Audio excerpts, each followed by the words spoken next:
And for me, this reflects a problem. I think a problem that very few people recognize. We shouldn't really care that much who's elected president.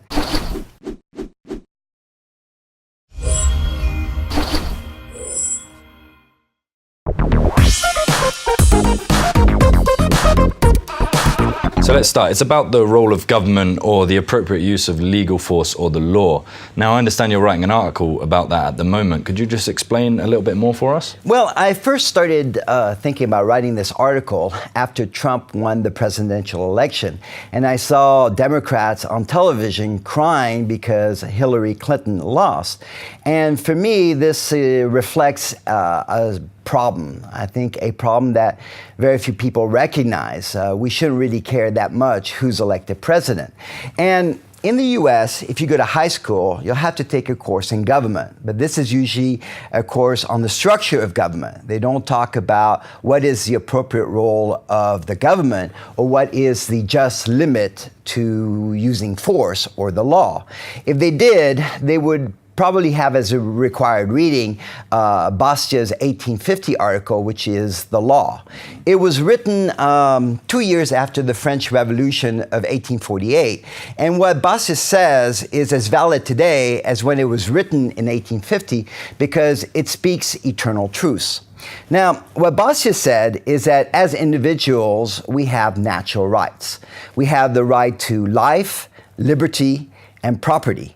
And that the proper role of the law is the collective organization for the natural right of defense to the individual's life, liberty, or property. As Bastiat said, every individual has a right to use force for lawful self-defense. It is for this reason that the collective force, which is only the organized combination of the individual forces, may lawfully be used for the same purpose. And it cannot be used legitimately for any other purpose.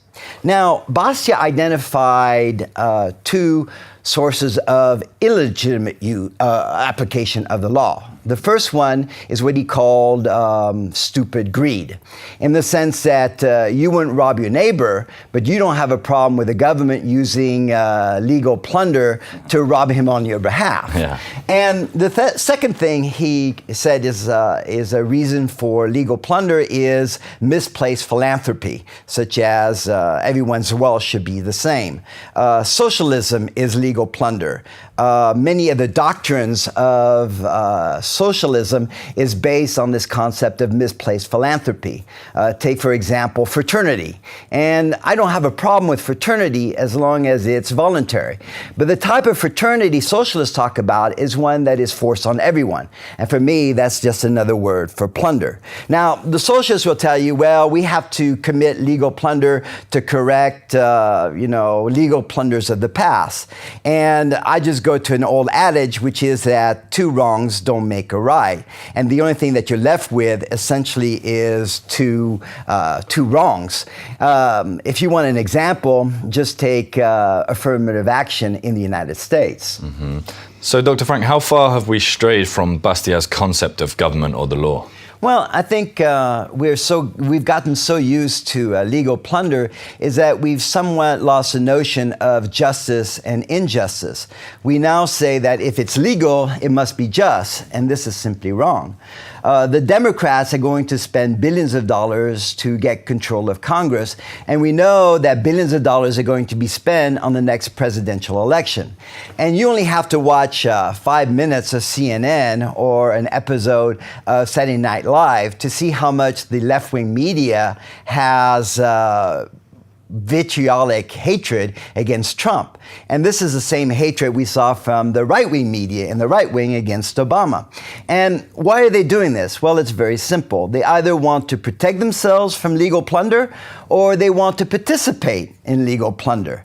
Now, the problem, though, with legal plunder is that it just creates hatred and discord, and it really eats at the fabric of society. That's why I think we're slowly moving toward a civil war. If you look at the Civil War that was fought in the U.S. between 1861 and 1865, it was fought for two reasons, slavery and tariffs. And slavery is a violation of individual liberty, and tariffs are a violation of individual property. Now, you cannot give me an example of a law on labor that is not a violation of individual liberty, or a forced transfer from one person to another that's not a violation of individual property. As Bastia said, it is not true that the function of the law is to regulate our consciences, our ideals, our wills, our education, our opinions, our work, our trade, our talents, or our pleasures. The function of the law is to protect the free exercise of these rights and to prevent any person from interfering with the free exercise of these same rights by any other person. With that in mind, what does this mean for the future going forward? Well, like I said, I think we're heading for a civil war, but one that's very different from the one that was fought 160 years ago in the United States.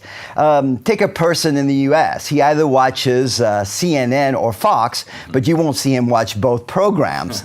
And if you have someone on Facebook disagree with your opinion, you just unfriend him so that you only end up with people who have similar opinions. And what this is causing is a polarization of political point of views, and we no longer have political talks around the dinner table. Everybody is trying to avoid, disharmony. And we have to remember that the law is a use of force in the application of justice. And in reality, the law is really a concept in the negation. Let me try to explain, in the sense that if you don't violate someone's life, liberty, or property, then you shouldn't see the arm of the law. You shouldn't see a role for government, and you shouldn't care who's elected president, just like you don't care who's elected dog catcher because it doesn't affect you. Now, if the law was properly defined, then your successes wouldn't be dependent on the government, nor would you blame the government for your misfortunes. And we'd have a world that was much more harmonious. We'd have a lot less revolt. The reason is that you wouldn't petition, for example, the appeals court for higher wages. Why? Because you know it's not part of their jurisdiction.